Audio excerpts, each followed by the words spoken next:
কি যে উপায় হবে আমার কবরে, কেমনে থাকবো অন্ধকারের কবরে। সাথী নাই রে বাতি নাই রে কবরে, বিছনা নাই রে বালিশ নাই রে কবরে। সাদা কাপড় আমার আপন কবে লেগে যায়,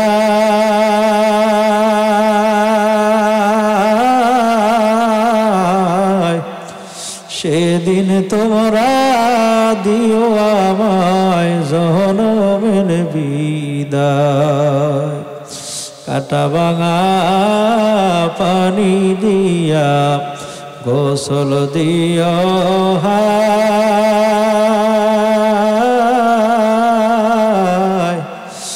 আতর গোলাপ দিয়া করে সুরমা দিও গায়। সাদা কাপড় আমার আপন কবে লেগে যায়,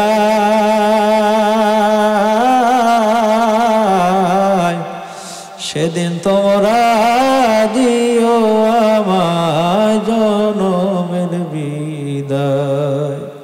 বুক বাসায়া কাঁদবে সবে সঙ্গের সঙ্গী নাই,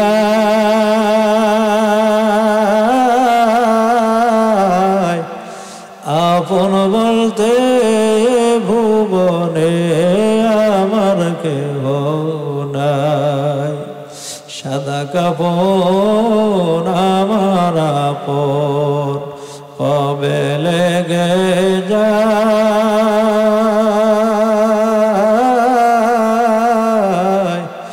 সেদিন তোমরা দিও আমায় জনমের বিদায়।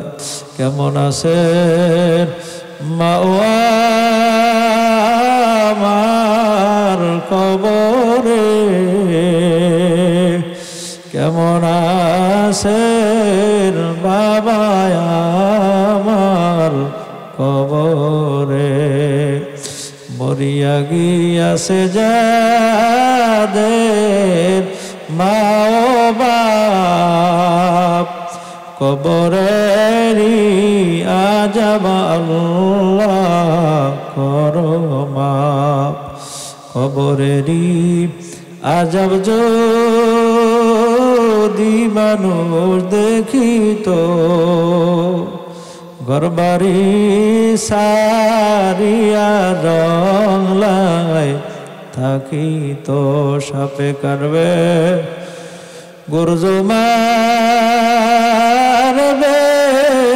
হায় রে হায়, আগুন জ্বালায়া দিবে কলিজায়। ও আমার মায়েরা আমার বোনেরা, হাত উঠাইয়া মালিকের দরবারে কান্দর, মনের বুঝাও রে মন। দুনিয়ায় স্বামীর সংসার করার জন্য মনে বড় আশা নিয়ে আসছিল রে মন। লাল শাড়ি পরে আসছো, এমন একদিন আসবে ঘর থেকে সাদা কাপড় পরাইয়া বের করে দিবে। ছেলে কাঁদবে মা মা বলে, মেয়ে কাঁদবে মা মা বলে। ও আমার মায়েরা আমার বোনেরা, জবাব দিতে পারবা না। কত মা কত বোন স্বামীর বাড়ি থাকে, বাবার কবর জিয়ারত করতেও যাইতে পারে না। জীবনটা শেষ করে দিলাম মা সংসার করতে করতে। আল্লাহরে ভুইল না, নবীরে ভুইল না। এই সংসার কবরে যাবে না, আল্লাহর পাগল হইয়া কবরে যাইও। ও বুড়া বাবারা, একটু কান্নার চেষ্টা করো। দুনিয়ার ঘরে আগুন লাগলে কানতে পারো, দুনিয়ার ব্যবসায় লস খাইলে কানতে পারো। জাহান্নামের আগুন জ্বলছে, চোখের পানি ছাড়া নিবানো যাবে না। আদম আলাইহিস সালাম জান্নাতের মধ্যে 40 দিন 40 বছর পর্যন্ত বসবাস করার পর জান্নাতের মধ্যে একা একা থাকতে ভালো লাগে না। আল্লাহর কাছে ফরিয়াদ করেছে, আল্লাহ এই জান্নাতের মধ্যে আমি একা থাকতে পারবো না, আমার একটা সঙ্গীর ব্যবস্থা করে দাও। আল্লাহ বলেন, তুমি জান্নাতের মধ্যে ঘুমিয়ে যাও, আমি আল্লাহ তোমার জন্য জান্নাতে একটা সঙ্গীর ব্যবস্থা করে দিব। আদম নবী জান্নাতের মধ্যে ঘুমিয়ে রইলেন। ঘুম থেকে জাগ্রত হলেন। আদম আলাইহিস সালাম দেখলেন তার মাথার পাশে ঘোমটা পরিহিতা একজন নারী বসে আছে। সুবহানাল্লাহ বলেন। আরে মুসলমান বুড়া বাবারা, যুবক ভাইরা, বুঝে থাকলে জবাব দেন, যে লোকটা মাথার পাশে বসে আছে তার নাম কি? আম্মা জান হাওয়া আলাইহিস সালাম। আদম নবীর মনে চাইল আম্মা জান হাওয়া আলাইহিস সালামের কাছে যাবে, কথা বলবে। আল্লাহ বলেন, খবরদার, এই নারীর সাথে আমি আল্লাহ নিজে খুতবা পড়াইয়া তোমার সাথে নারীর সাথে বিবাহ বন্ধনে আবদ্ধ করে দিব। আল্লাহ নিজে খুতবা পড়াইলেন, বিবাহ হয়ে গেল। আদম আলাইহিস সালাম যখন আম্মা জান হাওয়ার নিকট যাইতেছে, আল্লাহ কয়, খবরদার, এখন পর্যন্ত মহারণা দেওয়া হয় নাই, আগে মহারণা দাও, তারপর হাওয়ার সন্নিকটে যাও। সুবহানাল্লাহ বলেন। আদম নবী কয়, আমিও দিনারা ওয়ালা দিরহামান, টাকা নাই পয়সা নাই, আমি কেমনে তাকে মহারণা দেব? আল্লাহ বলে, উনজুরলি তিলকা শাজারা, ওই জান্নাতের মধ্যে একটা গাছ দেখবা, গাছের পাতায় একটা নাম লেখা আছে, মোহাম্মদ মোহাম্মদ। ওই মোহাম্মদ নামে 10 বার দরুদ পড়ো, মহারণা আদায় হয়ে যাবে। জোরে কোন সুবহানাল্লাহ। আদম আলাইহিস সালাতু ওয়াস সালাম 10 বার মহারণা আদায় করার নিয়তে দরুদ শরীফ পাঠ করছে। এত ভালো লাগছে, মজা লাগছে। এখন আর আম্মা জান হাওয়ার সন্নিকটে যায় না, কথাও বলে না। আল্লাহ বলে, আদম তুমি যাও না কেন, কথা বলো না কেন? আদম আলাইহিস সালাম বলে, যাব না এই জন্য, যতক্ষণ পর্যন্ত যেই নামে আমি দরুদ পড়ে মহারণা আদায় করলাম ওই ব্যক্তিরে না দেখাইলে হাওয়ার কাছেও যাব না। আদম বলে, আমি যাব না। আল্লাহ বলেন, তাহলে নবী মুহাম্মদকে দেখাতে হবে। আরে আদম, তোমার হাতের মধ্যে নখ আছে, নখের দিকে তাকাও, দেখবো এই নখের মধ্যে এমন একজন মহামানবের চেহারা দেখা যায়, মাথার মধ্যে পাগড়ি, সুন্দর চেহারা। ওই লোকটা হলো নবী মুহাম্মদুর রাসূলুল্লাহ। আল্লাহ নবীর আল্লাহ আয়নার মধ্যে দেখায় দিল। আদম নবী ওই দিন বলেছিল, ও নবী মুহাম্মদ, তোমার একটা উম্মত যদি আমার কাছ থেকে জান্নাতে যায় আমি তোমার কাছে বলবো, আর তোমার একটা উম্মত যদি জাহান্নামে যায় আমি যে তোমার নিকট বললে তুমি সুপারিশ করে জান্নাতের মেহমান বানায়া দিব। ও মুরব্বী বাবারা, যুবক বন্ধুরা, শোনেন, হাসরের ময়দানে সমস্ত নবীগুলোর মাথা বড় হবে, তারপর মসজিদের মুয়াজ্জিনের মাথা, তারপর ইমামদের মাথা, তারপর সাধারণ মানুষের মাথা। এই সবচেয়ে আদম আলাইহিস সালামের মাথা বড় হবে মসজিদের মিনার বরাবর। আদম নবী দেখবে ফেরেশতারা একটা লোককে ধাক্কায়া ধাক্কায়া জাহান্নামে নিয়ে যায়। ওই লোকটার পিছনে আদম আলাইহিস সালাম দৌড়াবে, যে দেখবে লোকটার কপালের মধ্যে সরকারে দো আলম আখিরি জমানার নবী মুহাম্মদুর রাসূলুল্লাহ সাল্লাল্লাহু আলাইহি ওয়াসাল্লামের নাম লেখা। আদম নবী পাগল পারা হইয়া ওই লোকটার পিছনে পিছনে যাইয়া ওই লোকটাকে টেনে ধরবে আর বলে, লোকটাকে কোথায় নিয়ে যাও? কয়, মিজানের পাল্লায় মাপ দিলাম, বাম পাল্লা ভারী হয়ে গেছে, এই জন্য জাহান্নামে নিয়ে যায়। আদম নবী এই কথাটা শুইনা আপনার আমার নবী মুহাম্মদুর রাসূলুল্লাহর কাছে যাবে, যাইয়া আমার নবীর কাছে বলবে, মুহাম্মদ, তোমার একটা উম্মতের গলার মধ্যে জাহান্নামের শিকল লেগে গেছে, ফেরেশতারা জাহান্নামে নিয়ে যায়, যাও যাও তাকে সুপারিশ করে দাও। ওই নবী মুহাম্মদুর রাসূলুল্লাহ পাগল পারা হইয়া অপলক দৃষ্টিতে তার উম্মতের পিছনে দৌড়াবে। আর ফেরেশতাদেরকে বলবে, ফেরেশতা আমার উম্মতকে আমার সামনে থেকে জাহান্নামে নিও না। কয় তার মিজানের পাল্লা মাপ দেওয়ার পরে দেখলাম জাহান্নাম অজীব হয়ে গেছে। আল্লাহ নবী বলবে, ও ফেরেশতা আমি তোমাদের কথা মানি না, আমার সামনে বসে আর একবার মাপ দাও। এবার ফেরেশতারা আর একবার মাপ দিবে। ওই সময় তার বাম পাল্লাটা ওজনে ভারী হয়ে যাবে অবস্থা। আমার নবী যাইতে দিবে না, তার বাম হাত দিয়া পাল্লা টেনে ধরবে, ডান পকেটের মধ্যে ঢুকাইয়া একটা কাগজের টুকরা বের করে যখন তার ডান পাল্লায় দিবে, আল্লাহর কুদরত, মুসলমান একটু জোরে তাকবীর দিয়ে বলবেন, এই ডান পাল্লায় কাগজটা দেওয়ার সাথে সাথে ডান পাল্লা ওজনে ভারী হয়ে যাবে। ওমা আরসালনাকা ইল্লা রাহমাতাল লিল আলামিন।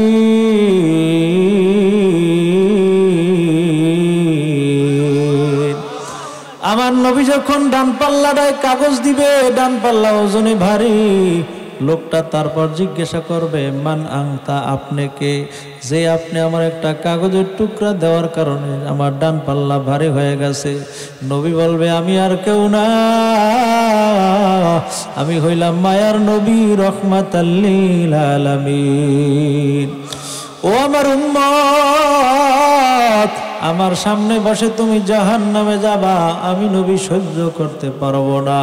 হাসরের ময়দান কায়েম হওয়ার পর সমস্ত নবীরা জান্নাতের দিকে রওনা করবে। আমার নবী জান্নাতের কিনারায় যাইয়া দাঁড়াইয়া থাকবে আর বলে, আমার সামনে একটা উম্মত জাহান্নামে যাইতে দেব না। আমি উম্মতগুলো সুপারিশ করে করে জান্নাতের মেহমান বানায় দিব। জোরে বলেন আল্লাহু আকবার। আরে মুসলমান ইমানদার আমার ভাইরা, আমার নবী সারাটা জিন্দেগি শুধু ব্যয় করে দিল উম্মতের পিছনে, উম্মতের পিছনে। আর আজকে উম্মত পাগল হইছে দুনিয়ার বিভিন্ন দলের পাগল, বিভিন্ন সবার পাগল, সেমিনারের পাগল, নায়ক নায়িকার পাগল, খেলোয়াড়ের পাগল। তুমি নায়ক নায়িকার পাগল হইতে পারো, খেলোয়াড়ের পাগল হইতে পারো, নবীর সুপারিশ তুমি পাইবা না। নবীর সুপারিশ যদি চাও রে মুমিন, নবীর সুন্নাত মানা লাগবে কি লাগবে না? এবার নবী আমার বলেন, ও শোনো আমার উম্মত, তুমি যে দুনিয়াতে বসে দরুদ পড়েছিলা, ওই দরুদের সওয়াবটা ফেরেশতারা আমার কাছে পৌঁছে দিছে। আমি আল্লাহ ওই রওজায় বসে দরুদটা জমা করে রাখছি। আজকে যখন তুমি হাসরের ময়দানে বিপদে পড়ছো, একবার দরুদের সওয়াব আমি কাগজের টুকরায় দিয়া তোমার ডান পাল্লায় দিলাম। ডান পাল্লার সাথে সাথে দরুদের সওয়াব পাইয়া ওজনে ভারী হয়ে গেছে। কিয়ামত পর্যন্ত যত উম্মত আমার দরুদ পড়বে, আমি দরুদের সওয়াব জমা করে রাখবো। একবার দরুদের সওয়াবে যদি তোমার ডান পাল্লা ওজনে ভারী হয়ে যায়, কত আমার আশেক আছে দুনিয়ার মধ্যে, তারা যখন নামাজে দাঁড়ায়, তারা যখন মোনাজাত দেয়, চোখের পানি পড়ে, এক ফোঁটা চোখের পানি তার জাহান্নামের আগুন নিভাইয়া দেয়। ইমাম শরফুদ্দিন বসুরি রহমাতুল্লাহ আলাইহি, উনি যখন মায়ের গর্ভে, তখন তার বাবা দুনিয়া থেকে বিদায় নিয়ে যায়। যারা দেখবেন বড় বড় আল্লাহওয়ালা বুজুর্গ, বড় বড় মহাপণ্ডিত, তাদের বাবা মা অল্প বয়সে মারা যায়, সন্তান 8 বছর 10 বছর এই অবস্থায় মারা যায়, আছে না নাই? কিন্তু শরফুদ্দিন বসুরি বাবার মায়ের গর্ভে যখন তার বাবা দুনিয়া থেকে বিদায় নিয়েছে, যেই দিন সন্তান দুনিয়াতে আসবে ওই দিন মা দুনিয়া থেকে বিদায় নেছে।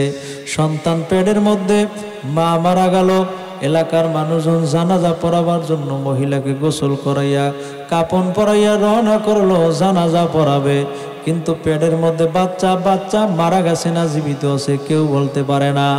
ইমামে আজম আবু হানিফা রাহমাতুল্লাহ আলাইহি ফিকুল আকবর কিতাবের মধ্যে বলেছে, ওই পেটের মধ্যে বাচ্চা জেতা না মরা, এটা একটা পরীক্ষা করা সম্ভব। ওই এলাকার মধ্যে কোনো মানুষের এই মাসালা জানা ছিল না। অন্য এলাকায় আর একজন মহিলার এই মাসালাটা জানা।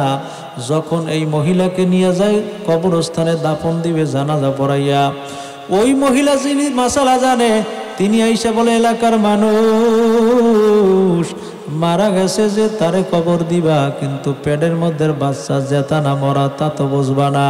আমার একটা পরীক্ষা আছে। কয় কি পরীক্ষা? এক রঙের দুইটা কাপড় ভিজাও পানির মধ্যে, তারপর কাপড় দুইটা উঠাইয়া একটা ওই মৃত্যু মায়ের পেটের উপর দাও, আর একটা পাশে রাখো। পাশের কাপড়ের তুলনায় যদি পেটের উপরের কাপড়টা তাড়াতাড়ি শুকিয়ে যায়, মনে রাখবা ওই পেটের মধ্যে বাচ্চা এখন পর্যন্ত জীবিত আছে। কত সুন্দর সমাধান! Islam is the complete code of life.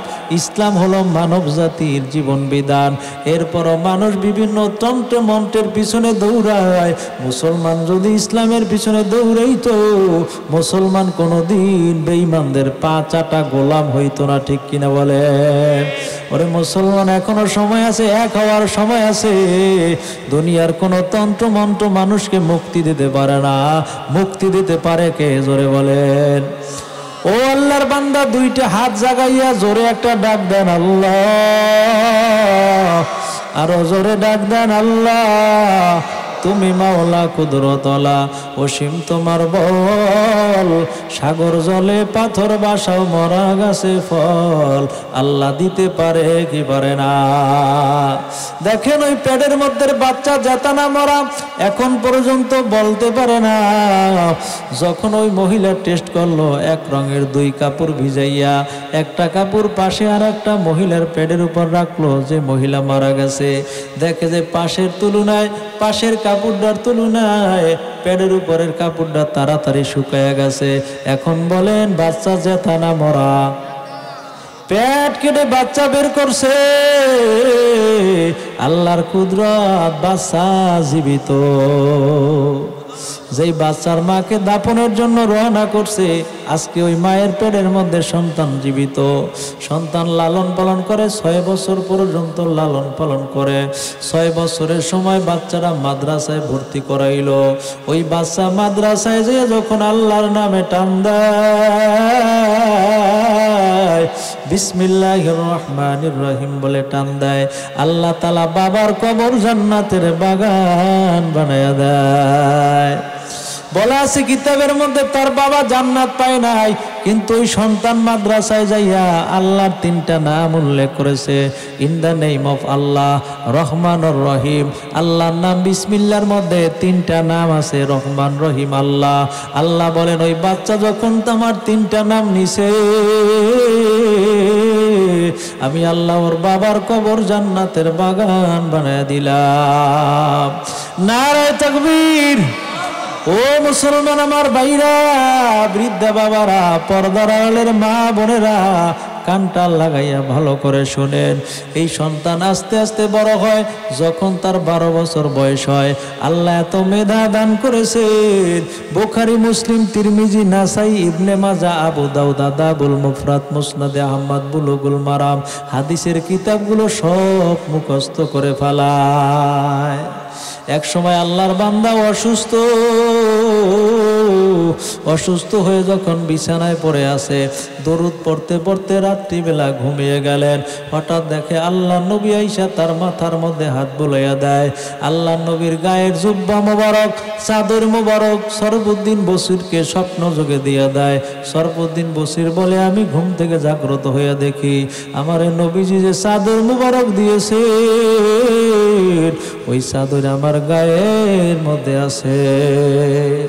আজও পর্যন্ত মক্কার মিউজিয়ামে সরফুদ্দিন বসুরির চাদর মোবারকটা আছে, যেটা নবী স্বপ্ন যোগে দান করছে। মুসলমান জোরে বলেন আল্লাহু আকবার। সরফুদ্দিন বসুরি রহমাতুল্লাহ আলাইহি আল্লাহর ঘর কাবা বাইতুল্লাহ তাওয়াফ করিয়া যখন নবীর রওজার পাশে যেয়ে দাঁড়াইলো, যাই আমার নবীরে কায়মনে বাক্যে সালাম শুরু করলো দেওয়া। ও নবী, এতদিন পর্যন্ত আমি দরুদ পড়তাম সিরিয়া বইসা, আপনার রওজার পাশে আসতে পারি নাই। আজকে আসছি, মনে চায় আপনার একটু সাক্ষাৎ দান করব, আপনার সাথে একটু দেখা করব। জোরে কোন আল্লাহু আকবার। আরে মুসলমান ভালো করে বুঝবেন, আল্লাহর নবী বলেন আল আম্বিয়াউ আহয়ুন ফি কুবুরিহিম ইউসাল্লুনা, নবীরা কবরে জীবিত, তারা নামাজ আদায় করে কবরের মধ্যে বসে। জোরে বলেন আল্লাহু আকবার। যখন সরফুদ্দিন বুসরি কবরের পাশে দাঁড়াইয়া যখন কায়মনে সালাম বিনিময় করতেছে, হঠাৎ করে দেখে আল্লাহ নবী রওজা থেকে হাত বাড়াইয়া দিছে মুসাফা করার জন্য। ওরে উম্মত, দূরে বসে এতদিন সালাম বিনিময় করছো, আজকে আমার কাছে আসছো, তুই আমার এত পাগল, আজকে তোরে দেখা না দিয়া পারবো না। ওই সময় 90,000 হাজিরা সাক্ষী দিয়েছে, আল্লাহ নবীর হাতের আলোতে পুরা মসজিদে নববী আলোকিত হয়ে গেছে। দিও দেখা মরণ কালে হে প্রিয় নবী, অন্তর আমার হবে শীতল দেখে তোমারি ছবি। দিও দেখা মরণ কালে হে প্রিয় নবী। আল্লাহু আকবার বলেন। তোমায় আমি ভালোবাসি ও গো নবীজি, তোমায় ভালোবেসে আমি হতে চাই না জি, তোমায় পাবো বলে নবী রাত্রি দিন ভাবি, অন্তর আমার হবে শীতল দেখে তোমারি ছবি। দিও দেখা মরণ কালে হে প্রিয় নবী। জোরে বলেন আল্লাহু আকবার। আল্লাহ বলেন, ওরে বান্দা আয় আয় আয়, জীবন তুই অন্যায় করতে করতে শেষ করে দিছো, পাঞ্জাবিটা গায়ে দিয়া দাড়িটা রাইখা মসজিদে যাইয়া আমার কদমে লুটাইয়া পর। জীবনের গুনাহ আল্লাহ মাফ করতে পারে কি পারে না? আল্লাহর নবীর একজন সাহাবীর নাম হলো দাহিয়াতুল কলবি রাদিয়াল্লাহু আনহু, যিনি তার নিজের কন্যা সন্তানকে জীবিত কবর দিয়েছিল। আল্লাহু আকবার। নবী আমার তওবা করার জন্য মসজিদ নববীর পিলারের মধ্যে হেলান দিয়ে বসে আছে। সাহাবায়ে কেরামদেরকে ডাকলেন, আসো আমার হাতে হাত দিয়া তওবা করো। সাহাবীরা তওবা করে। একজন সাহাবীর নাম হলো দাহিয়া কালবি, সে তওবা করবে না। আল্লাহর নবী ডাক দিয়া বলে, আয় আয় আয়, আমার হাতে হাত দিয়া তওবা কর, মা তাকদ্দামা মিন যামবিক, জীবনের গুনাহ আল্লাহ মাফ করতে পারে কি পারে না? ওই সাহাবী ডাক দিয়ে বলে, হুজুর আমি এত গুনাহগার, আল্লাহ মনে হয় আমার জীবনের গুনাহ মাফ করবে না। নবী জানতে আগ্রহ করলেন, তোমার গুনার বর্ণনা আমাকে শোনাও, কি গুনাহ তুমি করেছো যে গুনাহ আল্লাহ তোমাকে মাফ করবে না? দাহিয়া কালবি বলে, হুজুর এই সময়টার মেয়ে সন্তান হলে তাকে জীবন্ত কবর দেয়া হতো, এটা একটা লানতের কারণ হয়ে দাঁড়াতো। ঠিক আমি আমার বিবির গর্ভের মধ্যে সন্তান, আমি সিরিয়া যখন ব্যবসা করার জন্য রওনা করলাম, আমি আমার বিবিরে বলেছিলাম, বিবি তোমার গর্ভে সন্তান, যদি ছেলে হয় লালন পালন করবা, মেয়ে হইলে জীবিত তারে কবর দিয়ে দিও, কন্যা সন্তান আমি দেখতে চাই না। আওয়াজ দিয়ে বলেন নাউজুবিল্লাহ। কিন্তু আল্লাহর কুদরত, আল্লাহ ওই ঘরে কন্যা সন্তান দান করেছে, এত সুন্দর সন্তান। চাঁদনি রজনীতে সন্তানের চেহারার দিকে তাকাইতো, আর চাঁদের দিকে তাকাইলে মনে হয় যেন সন্তানের চেহারা আরো সুন্দর। জোরে বলেন আল্লাহু আকবার। সন্তান দুনিয়াতে আসছে, মা সন্তানকে নিয়ে রওনা করলো জীবিত কবর দিবে। এরে মুসলমান, মা পারে না জীবিত কবর দেওয়ার জন্য, কারণ বাবার চেয়ে মা সন্তানের বেশি পাগল হয়, ঠিক কিনা বলেন? ওই আমাদের এলাকার ঘটনা, সন্তান লালন পালন করেছে, কিন্তু সন্তান যখন মারা গেল, মা সন্তানের সাথে কবরস্থানে দৌড়িয়ে গেছে, আমার সন্তানরে দাফন দিও না একা, প্রয়োজনে আমার সহ দাফন দিয়ে দাও, মায়ের মনে মানে না, ঠিক কিনা বলে? ওই সন্তানের মা সন্তানটাকে নিয়ে রওনা করলো, দাপন দেবে, জীবিত কবর দিবে। কিন্তু একবার যখন চেহারার দিকে তাকায় আর একবার চাঁদের দিকে তাকায়, তাকাইয়া দেখে সন্তানের চেহারা সুন্দর। মনে মনে ভাবলো, আমার সন্তানকে আমি জীবিত কবর দিতে পারবো না। সন্তান নিয়ে রওনা করলো, বাড়ি আসলো। 6 বছর পর্যন্ত ওই সন্তান লালন পালন করলো। 6 বছর পরে বাবা আসে, আইসা দেখে সুন্দরী একটা বাচ্চা ঘরের মধ্যে। বলে, বিবি এই সন্তান কার? এইটা তোমার সন্তান। ও স্বামী, তোমার জন্য আমি রাখছি।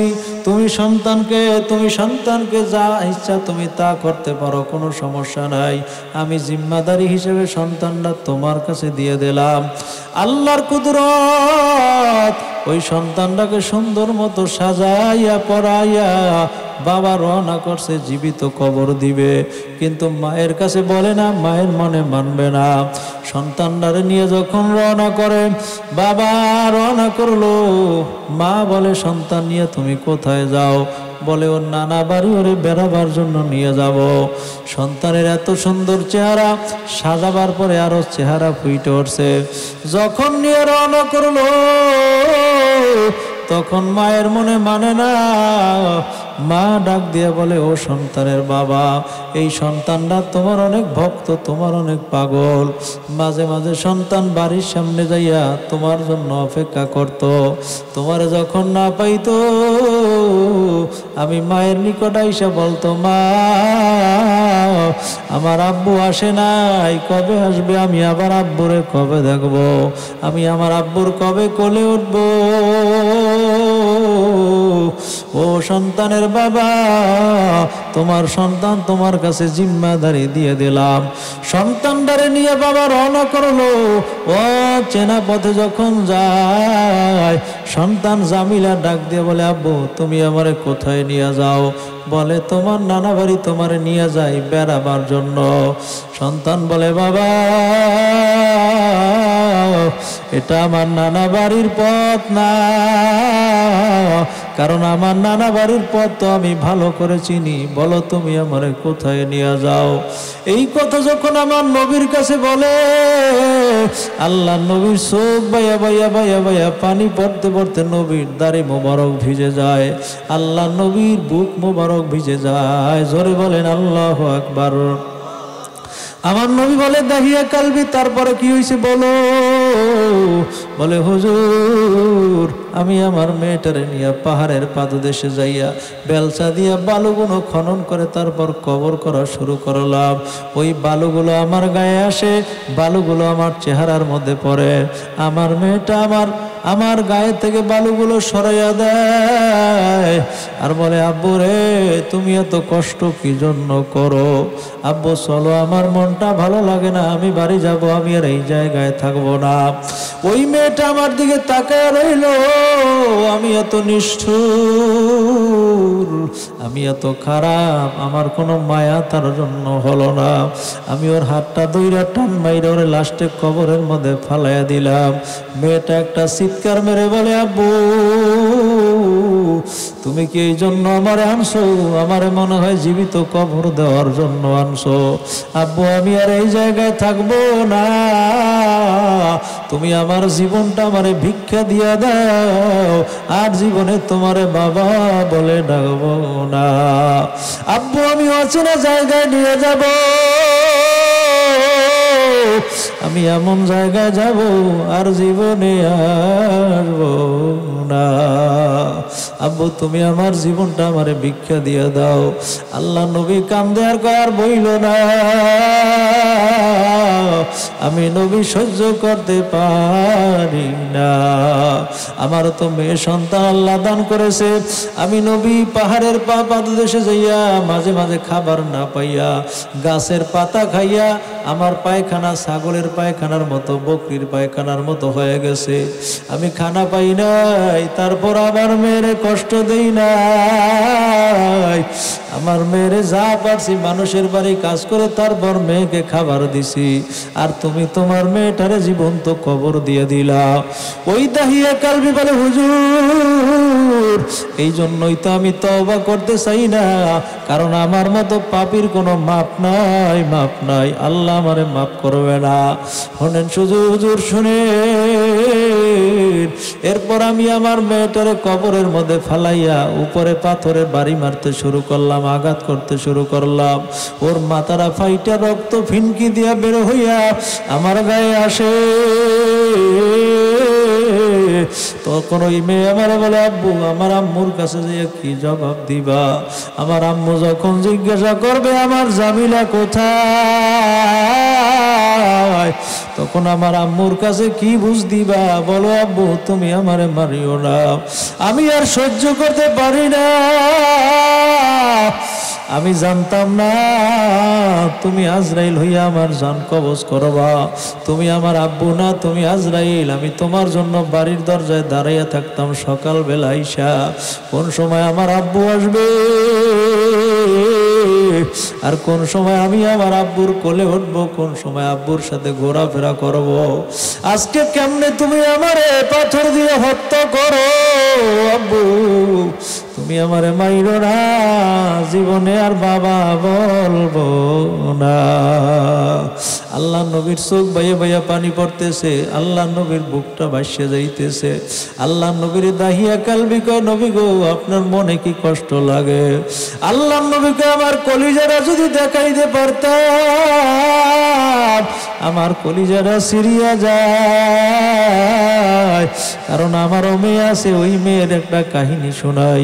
ওই মেয়েটা একদিন খাবার নাই ঘরের মধ্যে, ফাতেমা রাদিয়াল্লাহু আনহার ঘরের মধ্যে খাবার নাই। আল্লাহ নবী মানুষের বাড়ি কাজ করতে রওনা করছে, ঘরের মধ্যে ফাতেমার জন্য খাবার নিয়ে যাবে। ওই দিন আল্লাহ নবীর পেটের মধ্যে 7টা পাথর বাঁধা ছিল, নবী হাঁটতে পারে না, নবী খাও নাই। ও মুসলমান আমার ভাইরা, যুবক বন্ধুরা, চক্ষুটা বন্ধ করে একটু ভালো করে খেয়াল করেন। আল্লাহ নবী তার মেয়ে ফাতেমা রাদিয়াল্লাহু আনহার জন্য কত পাগল। নবী আমার হাতের মধ্যে কোনো খাবার না দিতে পাইরা রওনা করলো মানুষের বাড়ি কাজ করে সন্তানের জন্য খাবার নিয়ে আসবে। ইহুদির সাথে কথা হইল, ইহুদির খেজুর গাছের গোড়ায় আল্লাহ নবী পানি উঠাইয়া দেবে, খেজুরের বাগানে পানি উঠাইয়া দেবে। কূপ থেকে 1 বালতি পানি উঠাইয়া দিলে 1 বালতি পানির বিনিময়ে 1টা খেজুর পাইবে, 2 বালতি পানির বিনিময়ে 2টা খেজুর পাইবে। কিন্তু আমার নবীর গায়ে শক্তি নাই। ওই বালতি দিয়া যখন রশির সাথে লাগাইয়া কূপ থেকে পানি উঠাইয়া খেজুর গাছের গোড়ায় দেয়, 2-3 বালতি পানি দেওয়ার পরে আল্লাহ নবীর হাত থেকে রশিটা কূপের মধ্যে পড়ে যায়। আল্লাহ নবী খেজুর গাছের গোড়ায় বইয়া বইয়া কান্না শুরু করলো। এই সৌদি আরবে পানির লেয়ার 40 থেকে 50 ফুট নিচে। আমি তো ওই জায়গায় নাইমা বালতি উঠাইয়া ইহুদিকে দিতে পারবো না, ইহুদি বালতি চাইলে আমি বালতি কোথা থেকে দিব? এই কথাটা মনে করে আল্লাহ নবী কান্না শুরু করলো।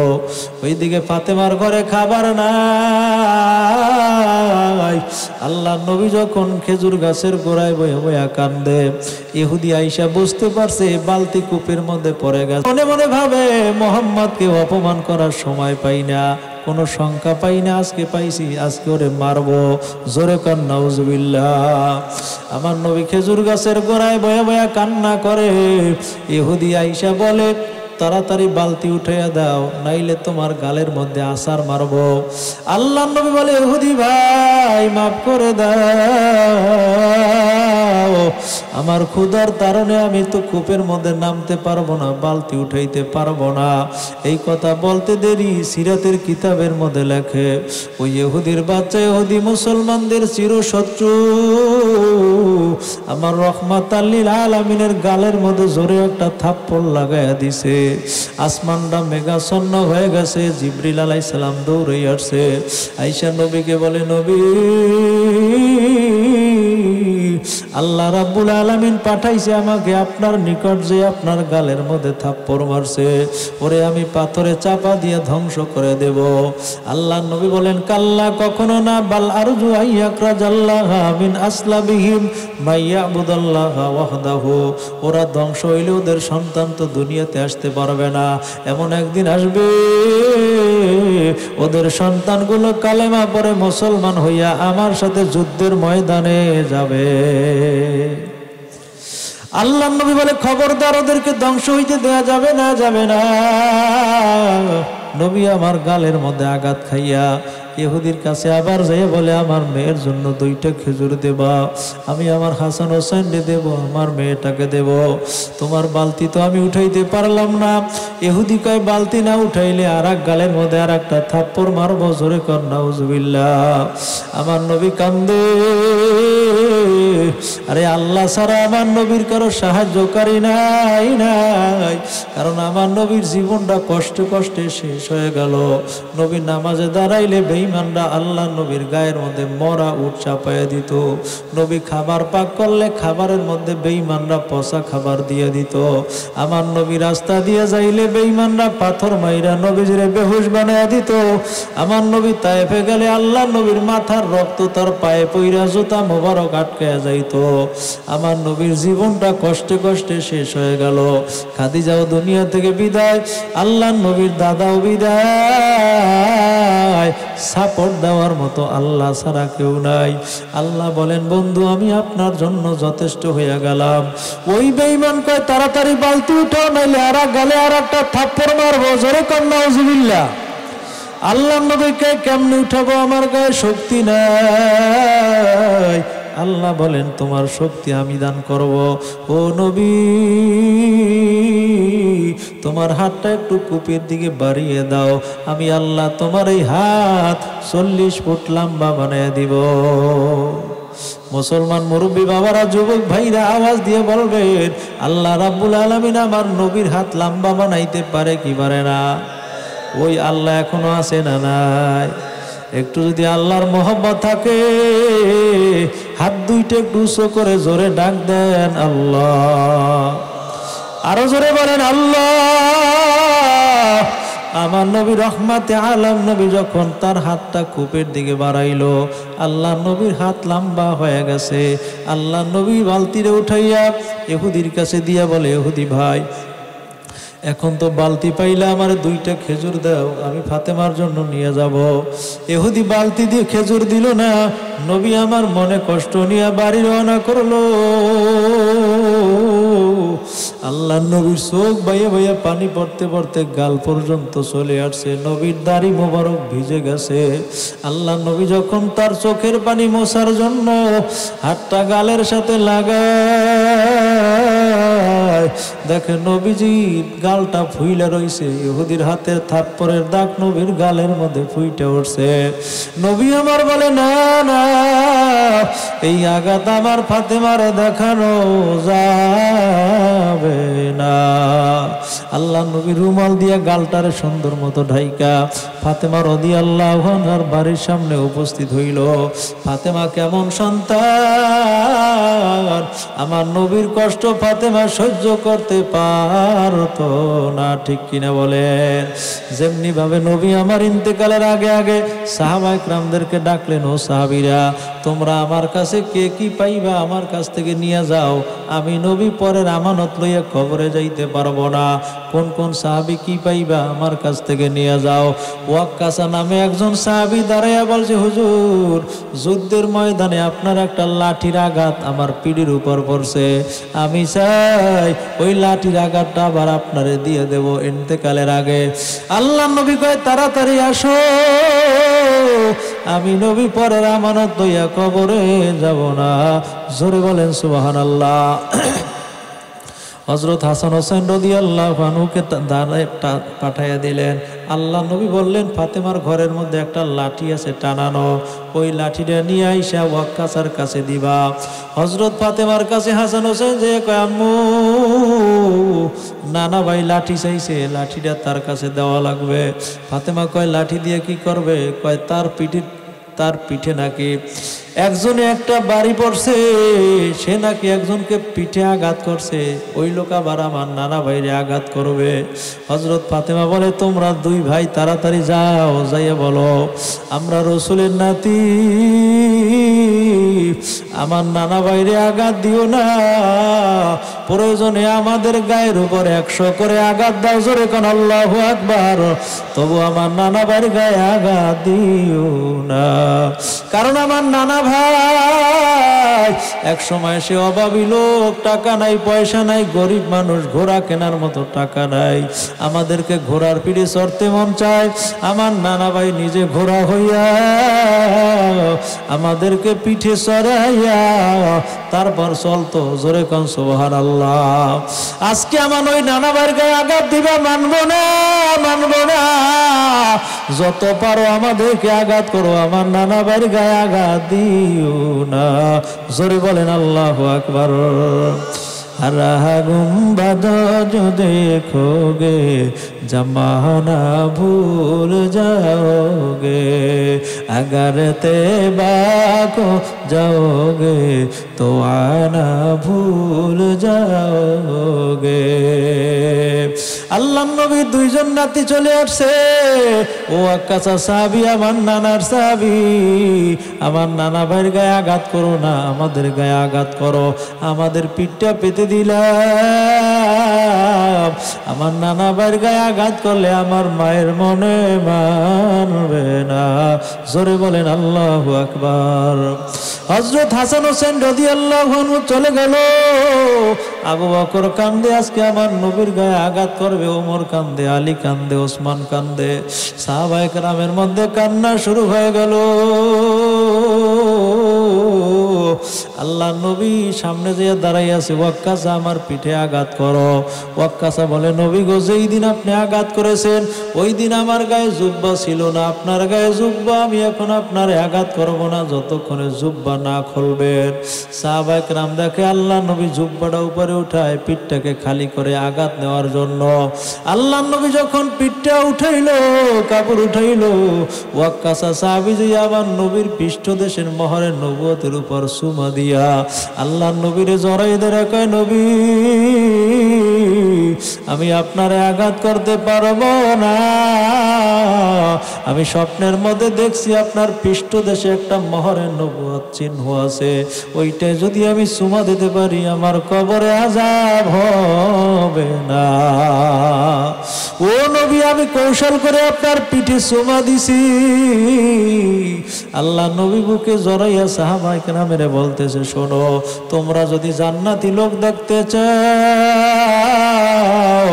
আমার এই সাহাবীর দিকে তাকাও, সে হলো জান্নাতের মেহমান, জোরে কোন সুবহানাল্লাহ। এই জন্য বলি আল্লাহ নবী মেয়েকে এত ভালোবাসতো, নবী যখন গালের মধ্যে হাত দিয়া চোখের পানি মুছতে শুরু করলো, হঠাৎ দেখে আল্লাহ নবীর গাল ফুইলা রইছে। আল্লাহ নবী নিজের রুমাল দিয়া গালটারে সুন্দর মতো পেঁচাইয়া পেঁচাইয়া হযরত ফাতেমা রাদিয়াল্লাহু আনহার বাড়ির সামনে রওনা করলো। ফাতেমা রাদিয়াল্লাহু আনহার ঘরে 3 দিন পর্যন্ত চুলায় আগুন জ্বলে না। ওই দিন তার 2টা সন্তান খানা না পাইয়া বেহুশ হয়ে জমিনের মধ্যে পড়ে আছে, জোরে বলেন আল্লাহু আকবার। বাবা নবী মোহাম্মদ খাবার না লইয়া যখন রওনা করলো, খাবার নাই, নিজের পেটও খাবার নাই, ফাতেমা রাদিয়াল্লাহু আনহার জন্য খাবার নিতে পারে নাই। সালমান ফার্সির বাড়ির সামনে দিয়ে রওনা করলো। সালমান ফার্সি আমার নবীর চেহারা দেখে বলে, নবী গো আপনার একটা চোখ রক্তাক্ত হয়ে গেছে, আর একটা চোখ দিয়ে পানি বের হইয়া পড়তেছে। বলে নবী কেন আপনার চোখ দিয়া পানি প্রবাহিত হয়? আল্লাহ নবী কোনো কথা বলে না। রাত্রিবেলা ফাতেমা রাদিয়াল্লাহু আনহার বাড়ির সামনে গিয়া ডাক দিলেন, ও ফাতেমা দরজা খোলো, আমি নবী আসছি তোমার সাথে দেখা করার জন্য। ফাতেমা ডাক দিয়ে বলে, আব্বু আমি দরজা খুলে যে আপনার সামনে আসব, আমার মাথায় কোনো ওড়না নাই, আমার ওড়নাটা বাজারে আলীর কাছে বিক্রি করার জন্য দিয়েছি একটু খাবারের জন্য।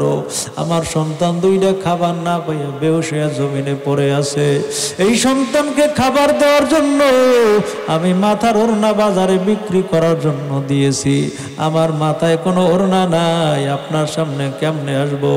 মায়ার নবী রহমাতে আলম নবী যেই রুমালটা দিয়া তার গালটা ঢেকেছিল, ওই রুমালটা খুইলা খেজুর পাতার আড়াল দিয়া মা ফাতেমার কাছে দিয়ে বলে, ও ফাতেমা,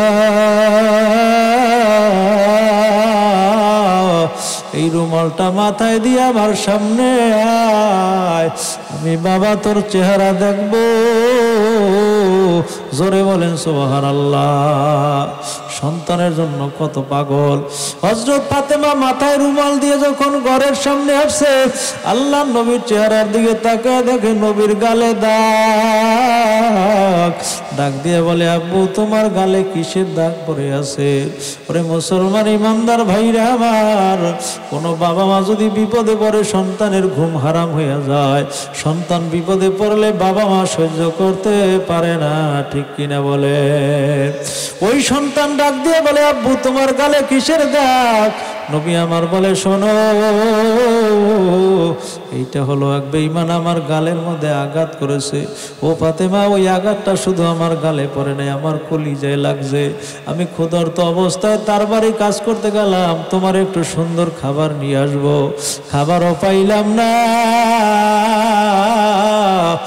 বরং আমি আরো মার খাইয়া তারপর ঘরে ফিরে আসলাম একমাত্র উম্মতের জন্য। জোরে কোন কার জন্য? এই উম্মত আজকে কালেমা ছাড়ছে, নামাজ ছাড়ছে, রোজা ছাড়ছে, জিকির ছাড়ছে, আল্লাহওয়ালাদের দল ছাড়ছে, দুনিয়াবি দল ধরছে, ঠিক কিনা বলে? ওরে মুসলমান, পার পাবা না। আমার নবী উম্মতের জন্য এত পাগল, উম্মত তো নবীর পাগল হইতে পারে নাই। এই জন্য একটা কথা ওয়াদা করো, এ জীবনে যতদিন বাঁচবো নবীর তরিকায় চলবো, নবীর সুন্নাত মানবো, 5 ওয়াক্ত নামাজ পড়বো, আল্লাহওয়ালাদের সাথে থাকবো, আল্লাহকে নিয়ে কবরে যাব। ইসলামের পথে থাকতে যদি সময় দেওয়া লাগে দিব, জীবন দেওয়া লাগলে দিব। কারা কারা পারবেন আল্লাহকে হাত দেখায়া দেন।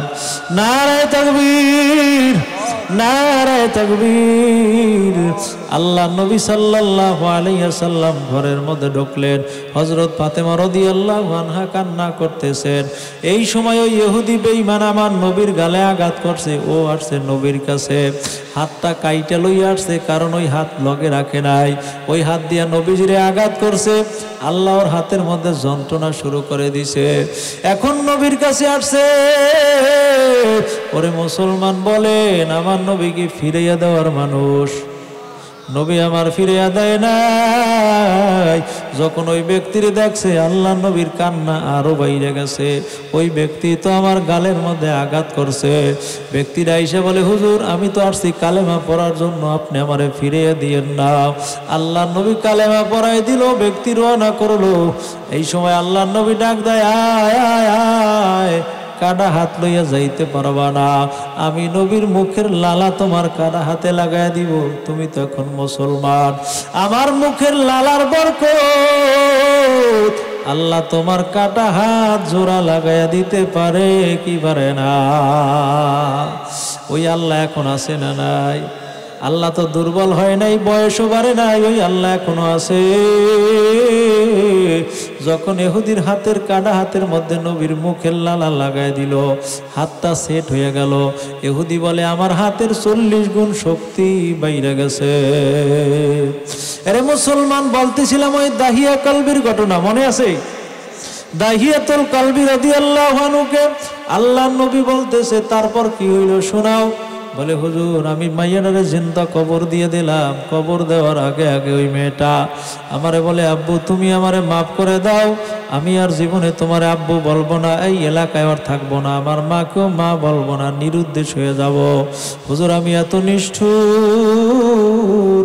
ওই মেয়েটার জন্য মায়া আমার হলো না, আমি ওরে জীবন্ত কবর দিয়া বাড়ি রওনা করলাম। এমন সময় আমি একটা আওয়াজ পাইলাম, আমার মেয়েটা আমার পিছনে পিছনে হাঁটে আর বলে, আব্বু আমারে রাইকা কোথায় যাও, আমার জন্য কি মায়া লাগে না? হুজুর আমি আমার ঘরের মধ্যে আইসা রাত্রিবেলা ঘরের দরওয়াজা দিয়া ঘুমাইতে গেলাম। আমি যখন ঘুমাইয়া যাই, ঘুমের ঘরে আমি স্বপ্ন যোগে দেখি আমার আদরের মেয়েটা আমার ঘরের সামনে আইসা আমারে ডাক দেওয়ার কে, আব্বু আরামে খাও, আরামে ঘুমাও, আমার জন্য মায়া করলা না। আল্লাহ নবী একটা চিৎকার দিয়ে বলে, দাহিয়া কলবি চুপ কর, চুপ কর, আমি সইতে পারি না, পারি না। ওরে দাহিয়া কলবি, তোর সম্পর্কে আল্লাহ কি আয়াত নাজিল করে আমি দেখি, আমি কোনো ফয়সালা দিতে পারবো না, ফয়সালা দেওয়ার মালিক কে? জোরে বলেন কে? আল্লাহ বলেন, নবী দাহিয়া কলবিকে আপনি জানাইয়া দেন, কুল ইয়া ইবাদিয়াল্লাযীনা আসরাফু আলা আনফুসিহিম লা তাকনাতু মির রাহমাতিল্লাহ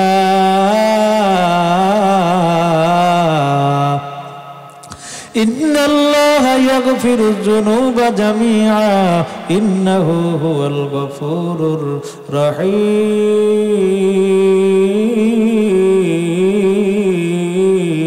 রহিম। আল্লাহ বলে, ও বান্দা যত অন্যায় জীবনে করেছো, আমি আল্লাহকে যখন আল্লাহ বলে ডাক দিছ, তোমার জীবনের সব গুনাহ মাফ। আমি আল্লাহ তোমার ডাকের বিনিময়ে জীবনের গুনাহ মাফ করে, জীবনের গুনাহ মাফ করে জান্নাতকে ওয়াজিব করে দিলাম। ওই আল্লাহ এখনো আছে, আমরা আল্লাহর কাছে তওবা করব, জীবনে আর গুনাহ করব না, 5 ওয়াক্ত নামাজ পড়ব, আল্লাহ ওয়ালাদের পথে চলবো। যদি ঈমানটা মজবুত হয়, হাত দুইটা আল্লাহকে দেখায়া দেন, আল্লাহুম্মা আমিন। রব্বানা ইয়া রব্বানা ইয়া রব্বানা, মাফ করে দাও এ জীবনের সব গুনাহ। রব্বানা ইয়া রব্বানা ইয়া রব্বানা, মোদের সালাম পৌঁছে দিও মদিনা। ربنا ظلمنا أنفسنا وإن لم تغفر لنا وترحمنا لنكونن من الخاسرين. ربنا آتنا في الدنيا حسنة وفي الآخرة حسنة وقنا عذاب النار. واعف عنا واغفر لنا وارحمنا أنت مولانا فانصرنا على القوم الكافرين. يا أرحم الراحمين يا أرحم الراحمين. আল্লাহ আমার মুরব্বী বাবারা, যুবক ভাইরা, পর্দার অন্তরালের মা বোনেরা হাত উঠাইছে। আল্লাহ জানি না এই মজলিসে কার মা নাই, কার বাবা নাই। ওই অন্ধকার কবরে, বাঁশবাগানে, কলা বাগানে, রাস্তার পাশে, গোরস্থানে চিরনিদ্রায় শায়িত। আয় আল্লাহ, ওই মা বাবার কবর জান্নাতের বাগান বানায়া দেন। আল্লাহ এই জায়গায় কত সন্তান আছে, যেই সন্তান লালন পালন করতে গিয়া মা শীতকালের রীতিমতো ঘুমাইতে পারে নাই। সন্তান বাম পাশে রাখছে, বাম পাশে প্রস্রাব করছে, আবার ডানে নিছে, আবার ডানে প্রস্রাব করছে। মা নিজে ভিজা জায়গায় শুইয়া সন্তানটারে শুকনা জায়গায় রাখছে। আজকে ওই সন্তান যখন আবার মায়ের বুকের উপরে প্রস্রাব করত, মা ভিজা জায়গায় থাইকা সন্তানটারে শুকনা জায়গাও দিতে পারতো না। সারা রাত মা বইসা থাকতো সন্তান অসুস্থ হইলে। আজকে জানি না কার মায়ের কবরে জাহান্নামের আগুন ধাউ ধাউ করে জ্বলে, আর বাবার কবরে জাহান্নামের আগুন জ্বলতেছে। কত সন্তান মোনাজাত দিয়ে চোখের পানি ফালাইয়া কান্দে, ইয়া আল্লাহ এই চোখের পানির বিনিময়ে বাবা মার কবর জান্নাতের বাগান বানায়া দাও।